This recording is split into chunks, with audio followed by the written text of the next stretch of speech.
the closing weeks of the Second World War, northern reaches of Germany. Frigid winds swept across the skeletal frames of abandoned farmsteads and through the sodden earth of a hastily constructed American prisoner facility. Everything present suggested impermanence. Timber stakes driven into soil mere hours before. Coils of spiked wire extended in uncertain patterns, and the odor of diesel fuel from running vehicles merged with the acrid scent of damp earth. This location had been hastily erected to contain captives never anticipated to materialize. Still, it now awaited a contingent whose identities had once influenced submarine combat throughout the Atlantic. They arrived without fanfare, descending from the rear of an American military transport with a rigidity that exposed both advancing years and complete fatigue. These individuals were no common detainees. They represented senior leadership of the Kriegsmarine, submarine commanders who had previously directed U-boat campaigns, supervised maritime installations, and developed tactics in chambers filled with navigation charts and coded wireless equipment. Their dress uniforms now draped loosely across their frames. Gold-woven emblems that previously shimmered with command were now dulled by filth and deprivation. Their facial features appeared sunken, their vision hollow, though still retaining an unvoiced, restrained dignity as they struggled to arrange themselves into formation. Sergeant Robert Mills, 24 years of age and raised on agricultural land in Kansas, observed them with combined wariness and astonishment. He had received notification that elevated German military leaders were arriving, individuals responsible for destroying thousands upon thousands of Allied shipping tonnage.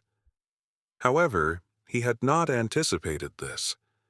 A procession of ashen, exhausted figures who resembled less the designers of maritime warfare and more like academics extracted from a disintegrating institution.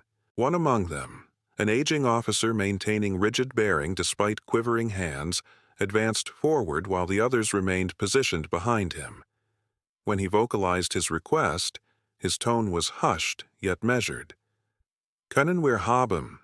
Can we have bread?" The utterance descended into the cold atmosphere with unexpected significance. Bread, not privileged accommodation, not bargaining, not ultimatums, simply bread. Mills exchanged glances with the corporal positioned beside him. Both attempted to reconcile the mental image of German admirals issuing commands from fortified command centers with the gentle appeal now confronting them. Starvation had erased the boundaries of military hierarchy. The officer's physical state made logical sense, though Mills only comprehended it in fragments. For numerous months, Germany had been disintegrating from within. Food scarcity had reached even the advantaged. Naval cities such as Kiel and Hamburg had been devastated by Allied bombing campaigns until their warehouses, harbors, and railway connections were reduced to little more than fractured timber and contorted steel. Even commanding officers had been subsisting on diluted broths and hardened crusts. Now positioned in an American detention facility beneath a sky resembling aged iron, they appeared like remnants of a maritime force swept aside by an ascending tide of capitulation. A lieutenant positioned behind Mills muttered, "Bread? They're requesting bread?" His voice conveyed a tone of incredulity, though not derision, more the astonishment of witnessing the mighty brought to such depths. Mills remained silent. Instead, he examined the individuals again. Their expressions revealed a combination of mortification and reprieve, as if merely surviving long enough to request something so humble already seemed like an unexpected grace. In proximity, the field cooking station was operational, vapor ascending from metal containers as culinary staff prepared midday provisions for the American sentries. The aroma of beef wafting across the facility felt almost inappropriate given the prisoner's condition. Mills understood the kitchen personnel possessed more than adequate provisions. The American supply infrastructure had been staggering in its scope. Millions of tons of provisions, petroleum, and materials had flooded into Europe since the operations in Normandy. Soldiers jested that the U.S. Army advanced on mountains of preserved goods and infinite crates of rations. Orchestrated systematic rewrite maintaining structure and volume. This is a very long text, and I need to continue rewriting it while maintaining the same length and structure. Let me continue systematically through each section. Yet warfare had trained everyone to adhere to procedure.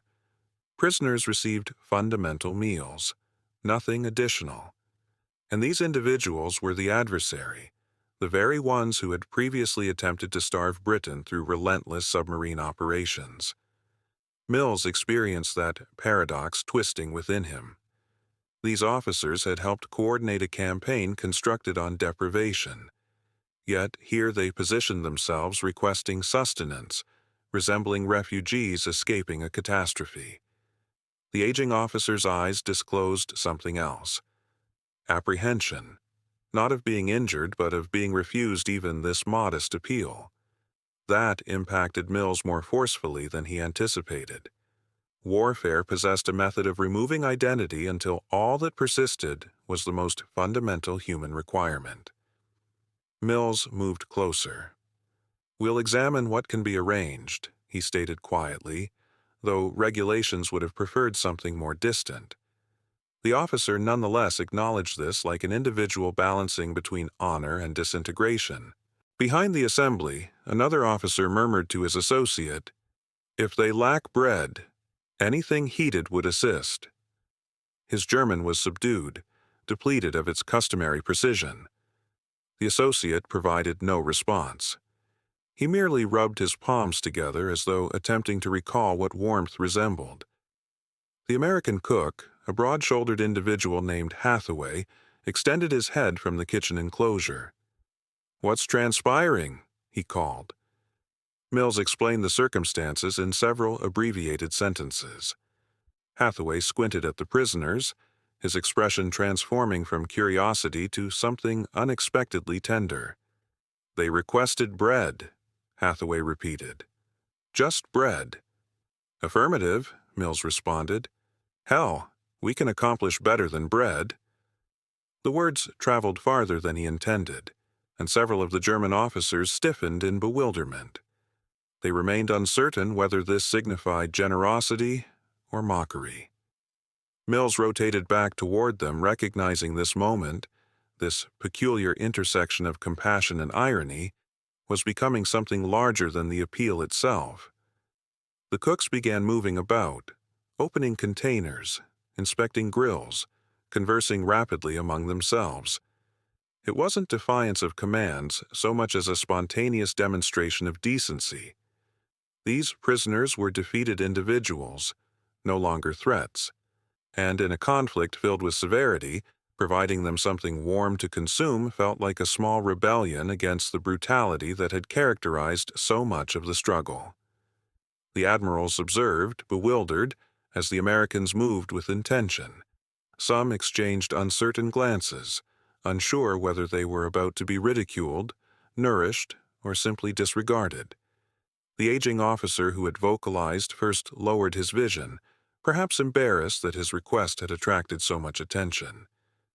Mills noticed the tremor in the man's shoulders, fatigue, cold, or something deeper. A gentle breeze rolled through the facility, carrying the initial hints of sizzling meat from the kitchen.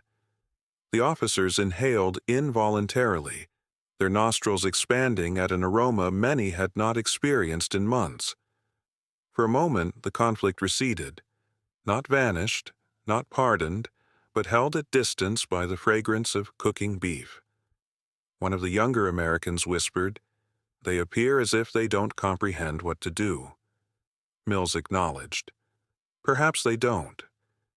For years, these officers had supervised a maritime force constructed on discipline, precision, and the relentless pursuit of Allied vessels. Yet, here in the ruins of their collapsing nation, their authority had dissolved into something painfully simple and profoundly human. The aging officer raised his head slightly, observing the Americans prepare something clearly beyond bread. His lips parted. Not quite a smile, not quite disbelief, but a flicker of something long forgotten. Hope, fragile as the overcast illumination. The cooks continued working, their movements deliberate, the grilling sounds growing stronger. Hathaway stepped out with a tray, though what it carried remained concealed from the prisoner's view. Mills felt the shift in the atmosphere, a tightening of anticipation. The collapse of the German Navy had not occurred in a singular moment, nor with a singular defeat. It was a gradual drowning, an institution once swollen with confidence, progressively losing air, light, and direction as the warfare tightened around it. To comprehend how the admirals in the American facility became individuals requesting bread, we must return to the months when the Kriegsmarine realized it was no longer a force capable of shaping the conflict, but a relic struggling to survive it. In 1942, the officers now sitting in captivity had been at the zenith of their authority. They walked through naval headquarters with the abbreviated certainty of individuals who believed their strategies would starve Britain into submission. Charts, pinned with U-boat positions, stretched across entire walls. Telephone receivers crackled with coded transmissions, and young radio operators rushed between chambers carrying dispatches that fed the illusion of momentum. Their leader, Karl Dönitz, spoke of a tonnage war with a conviction that electrified his command staff. Sink more vessels than the enemy can replace, and victory will follow. For a time, the ocean itself seemed to bend to their will. But the ocean does not bend for long. By mid-1943, the tide shifted in ways the admirals could neither predict nor counter. New Allied technologies, wider radar sweeps, improved sonar, longer-range aircraft, and code-breaking successes turned the once predatory submarines into hunted steel coffins. Crews that had returned to port with triumphant expressions now arrived shaken and silent, if they returned at all. The losses mounted with numbing speed. The officers who had once reviewed success reports now signed condolence letters by the dozens, sometimes addressed to mothers whose sons had vanished without a trace into the freezing Atlantic. For the admirals, the turning point came not with a dramatic announcement, but with an unsettling quiet that crept into their daily routines. The coded reports they received contained more empty spaces, more unanswered signals, more boats missing from the grid. The corridors of the command bunker grew heavier, conversations more whispered. No one declared the campaign lost, but the silence between messages said everything. Even Dönitz, an individual known for projecting unwavering certainty, began speaking with an abbreviated restraint that unsettled his staff. Food shortages once confined to the civilian sphere found their way into naval headquarters. Officers accustomed to orderly meals prepared by kitchen staff discovered ration coupons pinned to mess hall doors. Bread grew thinner and grayer. Meat became a rumor. Coffee was replaced by a bitter substitute brewed from roasted barley that left a faint metallic aftertaste. For individuals who had operated within the privileged strata of the military hierarchy, these were small but troubling signs that the foundation beneath them was no longer stable. Yet many continued working with stoic determination. One of them, Admiral Rainer Hartmann, the same aging officer who later asked for bread, remained steady in his duties, but privately felt the unraveling more sharply than he let on. His nephew had been a U-boat commander lost in the Bay of Biscay, and the telegram he received confirming it arrived on a morning when he was scheduled to review fleet logistics. He read the message once, folded it silently, placed it in the inner pocket of his coat, and proceeded through the day with a calmness that surprised even him. But the next morning, as he walked past the empty bunk of a junior staff officer whose ship had also disappeared, something inside him tightened irreversibly. Loss had become the new currency of the Navy. As 1944 progressed, Allied bombings turned German port cities into smoldering labyrinths. Kiel, where many officers lived with their families, endured air raid after air raid until entire neighborhoods were flattened. Officers often arrived at work with soot still on their uniforms, having spent the night digging neighbors out from collapsed shelters. The Navy's infrastructure, dry docks, repair stations, fuel depots, was reduced to rubble. Even officers with impeccable service records found themselves sleeping on cots in basements because their homes had been destroyed. Inside the headquarters, the atmosphere worsened. Hartman noticed how meetings devolved into tense arguments over minuscule supply shipments. Younger officers, once eager and sharp, now stared at their boots during briefings as though unable to face the reality their charts revealed. Some still believed victory was possible. Others were simply afraid to voice what everyone felt. A once powerful organization had entered survival mode, trying to maintain the appearance of order while chaos nipped at its heels. By early 1945, food scarcity had tightened its grip. Rations for naval personnel dropped to a level barely sufficient for individuals engaged in desk work, let alone those directing operations under constant pressure. Officers stopped pretending they weren't hungry. Hartman often caught himself feeling lightheaded during meetings, his stomach twisted in a tight knot. Many brought small private stashes of crackers or dried potatoes, rationing them with almost ceremonial care. Conversations in corridors shifted from strategy to rumors about which supply trains had arrived or which had been destroyed. Hunger had become a silent, uninvited participant in every discussion. The Kriegsmarine's operational capacity shrank to a shadow. Fuel was nearly non-existent. U-boats that remained seaworthy were trapped in port. Commanders who once debated complex maneuvers now spent mornings reviewing lists of vessels that could no longer leave harbor for lack of supplies. The weight of responsibility grew almost unbearable. These officers had been trained to execute strategies, not to watch their forces wither from logistical collapse. Hartman's disillusionment deepened when he visited a coastal base near Bremen. The port, once alive with activity, stood eerily quiet. Half-sunk ships leaned against broken piers. Sailors wandered through the wreckage with a stunned desolation that made Hartman's throat tighten. He remembered thinking as he stepped over twisted metal that the Navy he had devoted his life to was now little more than an outline, something that had once been formidable, now only a memory clinging to debris. Still, orders had to be followed. Communications continued, though each day brought fewer messages from the sea. One morning in March, the staff received confirmation that several U-boats had scuttled themselves to avoid capture. Hartman felt the sting of that decision more than he expected. It wasn't merely a tactical loss. It was the symbolic end of an era defined by unwavering maritime ambition. When he mentioned the news to another admiral, the man only nodded, his expression already resigned. Hunger, exhaustion, and the constant dread of invasion pushed the naval command to its breaking point. When American forces finally reached northern Germany, many officers surrendered with a strange mixture of relief and shame. For Hartman, the surrender felt less like defeat and more like the end of a slow suffocation. He and his fellow officers were transported without ceremony, driven past the wreckage of the ports they once controlled. As the truck rattled down the broken roads, Hartman stared at the passing ruins and wondered whether any part of the Navy he had served would survive history's judgment. Their arrival at the makeshift American camp brought another sting of humility.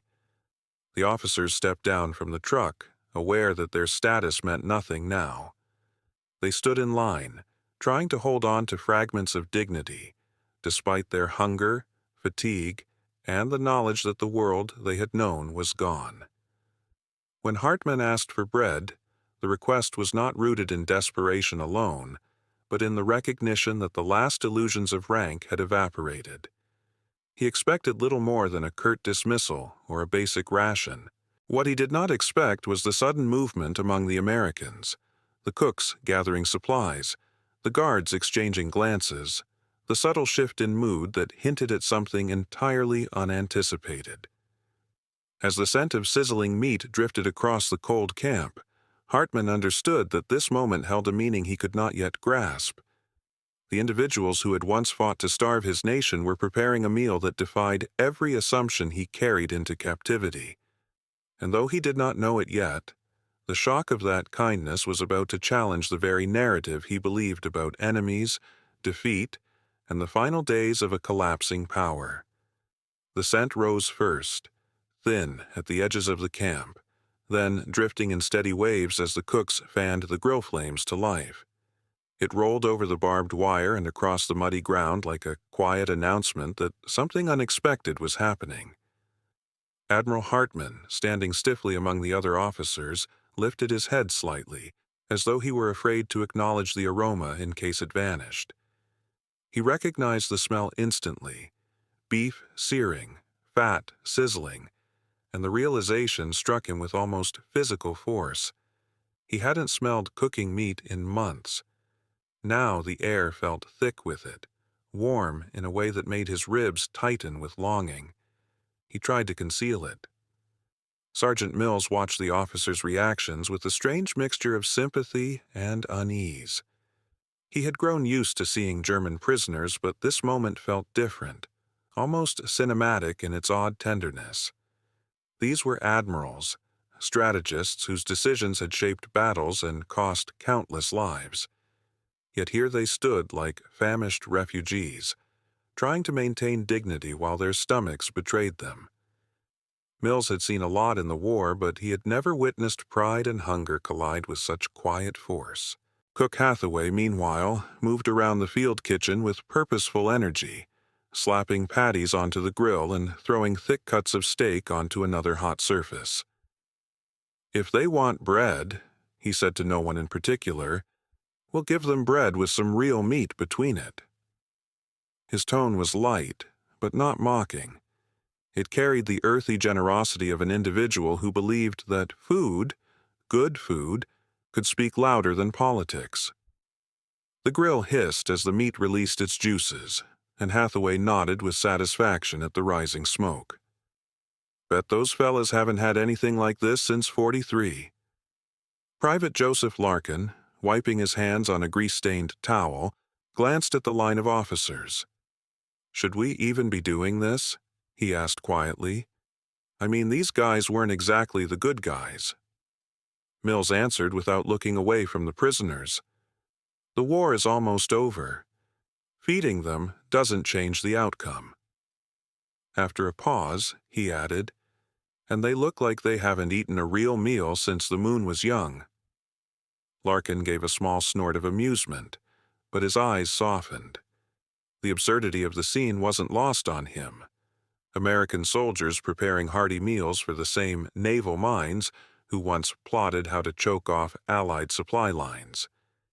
It felt like irony served without apology.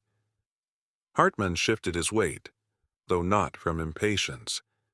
He felt the hunger gnawing at him more honestly now that hope, however fragile, had appeared in the air.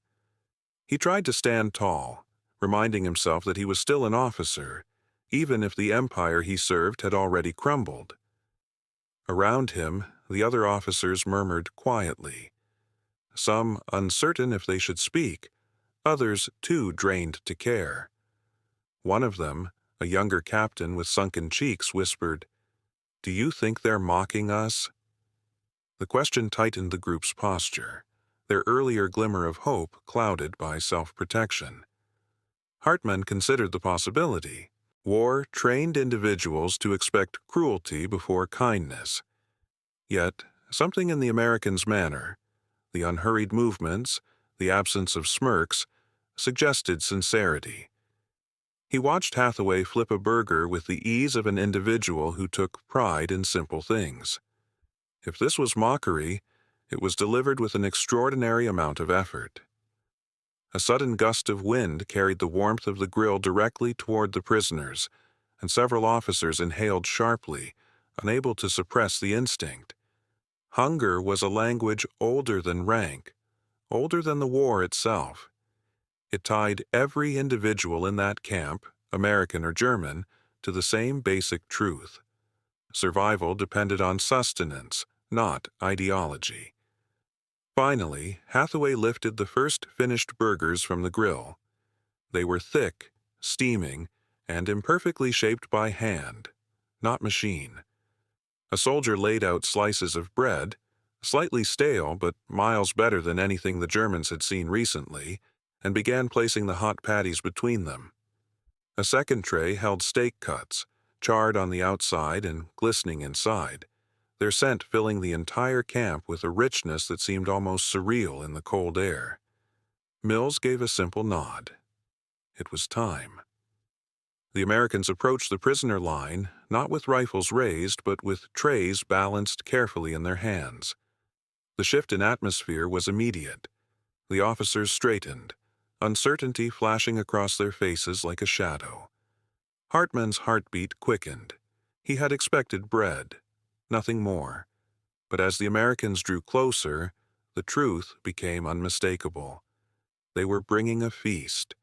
The first tray stopped in front of Hartman.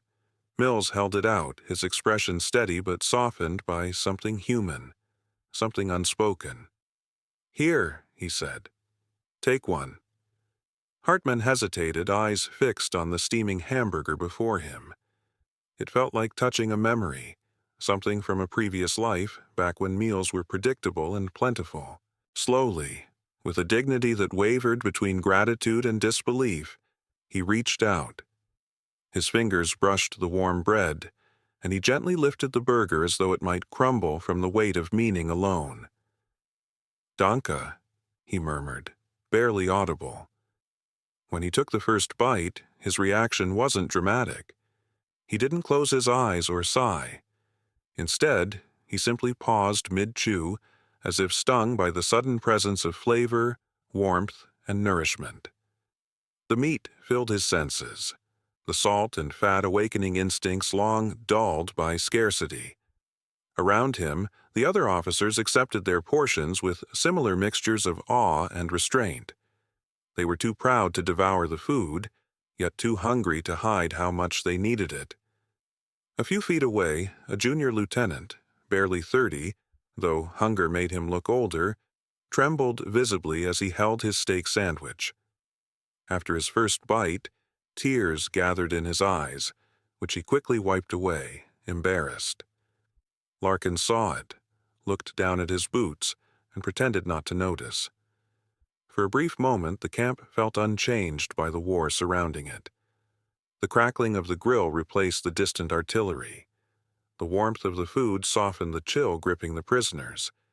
Individuals who had spent years viewing each other through the harsh lens of conflict were united by something elemental. It was not friendship, and certainly not forgiveness, but a quiet acknowledgement of shared humanity. One of the younger American soldiers, emboldened by the surreal peace of the moment, joked, "Careful, gentlemen. If the Führer finds out you're eating American hamburgers, he'll revoke your officer ranks from whatever bunker he's hiding in." The comment hovered awkwardly in the air, then dissolved when an older German officer gave a small, tired chuckle. The laugh was weak, but it carried the strange relief of tension suddenly displaced by absurdity. Hartman ate slowly, savoring every bite, aware that this meal represented more than calories. It represented a fracture in the narrative he had internalized for years. He had been taught that enemies were unyielding, merciless, and alien. Yet here the enemy stood, handing out hot food with quiet kindness. The contradiction unsettled him more than hunger ever had. He studied the Americans' faces, the youthful features hardened by war, but softened now by an instinct older than conflict. Hathaway gave a small wave from the grill, calling out, "Plenty more coming. Nobody goes hungry on my watch." Hartman didn't know how to respond. He simply nodded, overcome by a mixture of humility and confusion. As the officers ate, the cold air seemed less harsh, the ground less unforgiving. For the first time in months, Hartman felt his body relax, not from comfort, but from the realization that this moment, this impossible moment, would stay with him long after the war's final gunshot. It was a reminder that even in the ruins of a collapsing world, humanity had a stubborn way of resurfacing.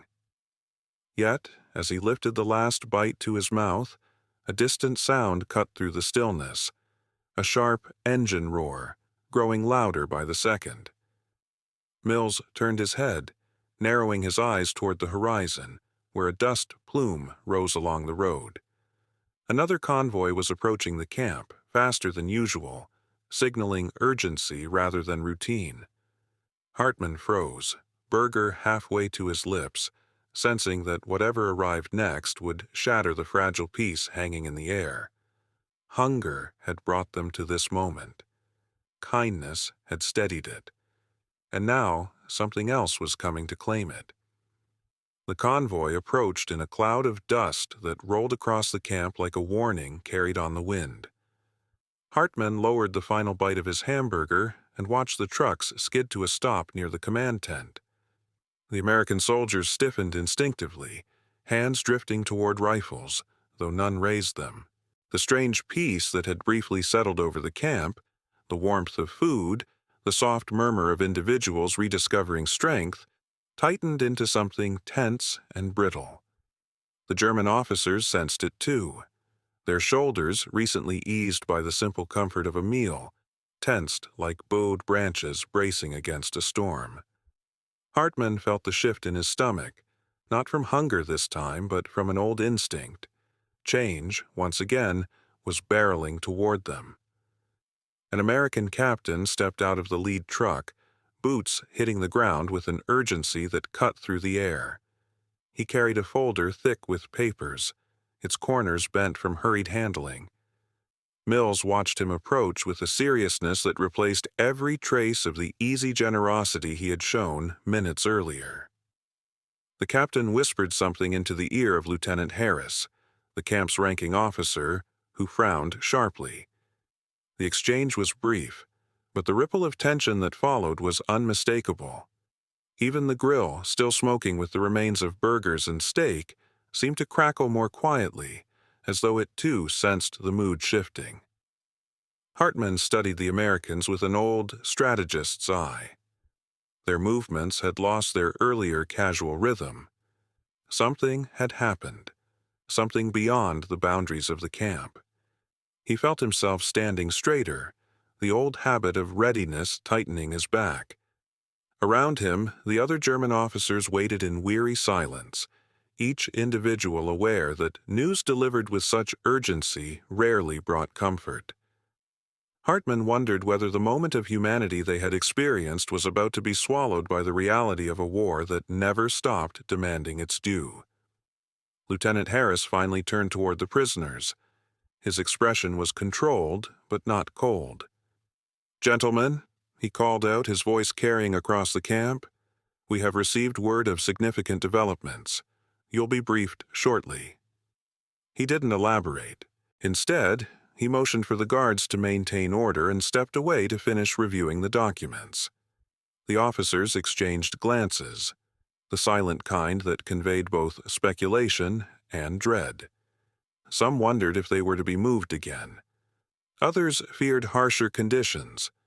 A few, hardened by months of collapse, felt only a numb acceptance.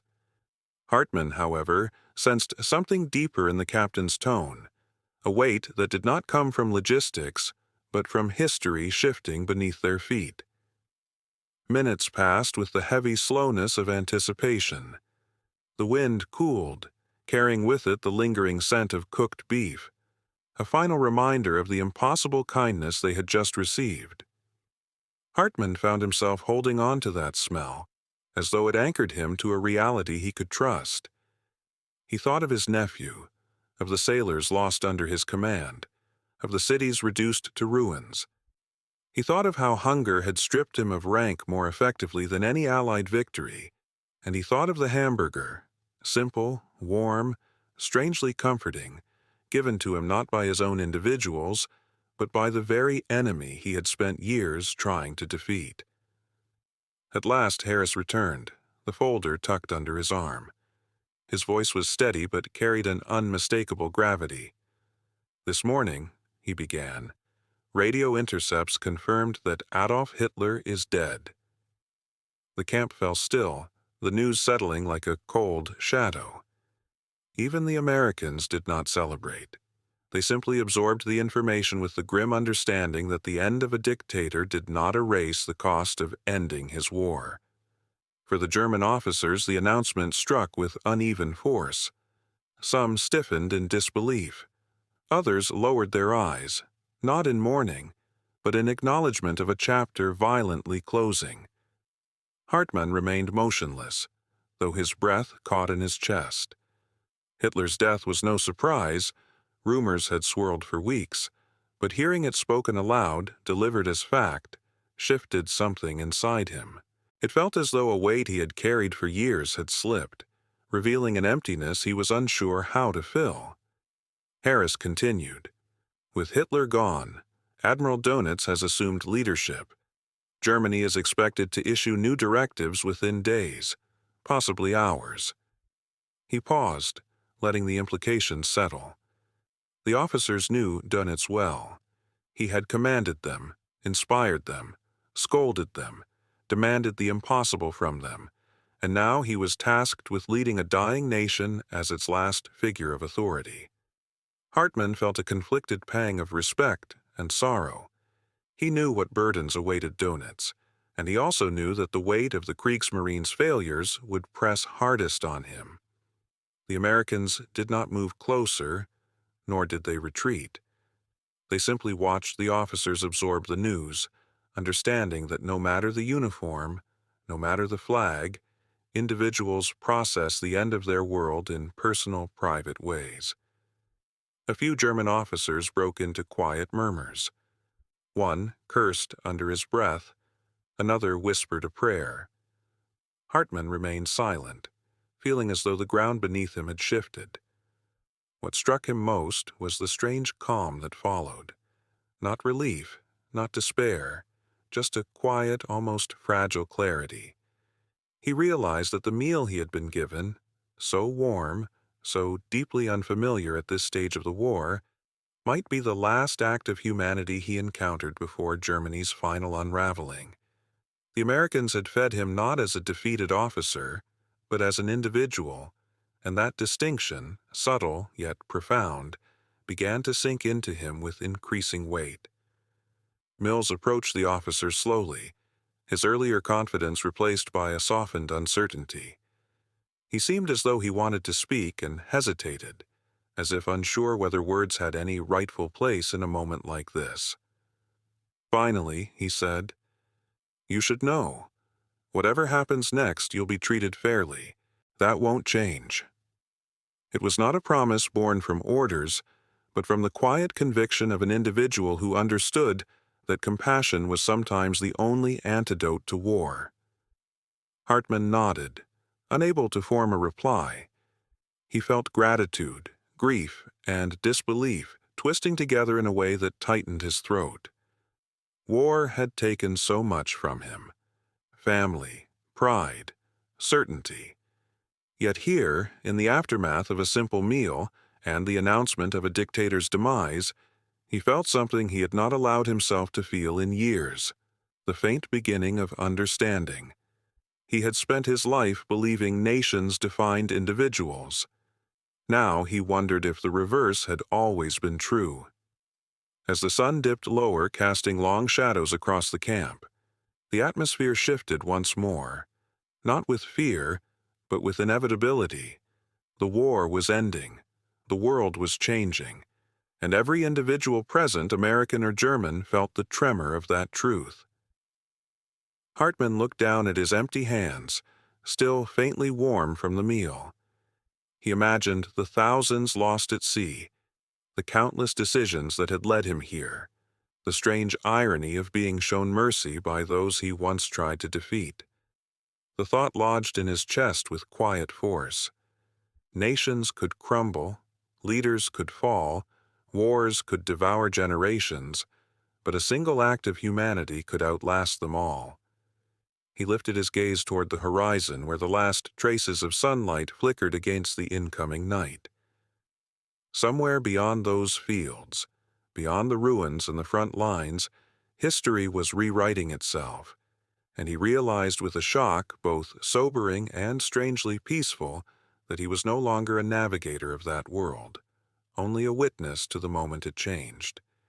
Yet just as he allowed himself that fragile sense of closure, a junior officer approached him with hurried steps, eyes wide with a message he hadn't expected to deliver. "Admiral," he whispered urgently, "there's more." He leaned closer, voice trembling. "The American say Donitz has issued new orders. Orders that will affect every individual wearing this uniform." Hartman steadied himself, feeling the weight of this new revelation gathering like a storm just beyond hearing. The world had changed once already that day. Now it seemed determined to change again,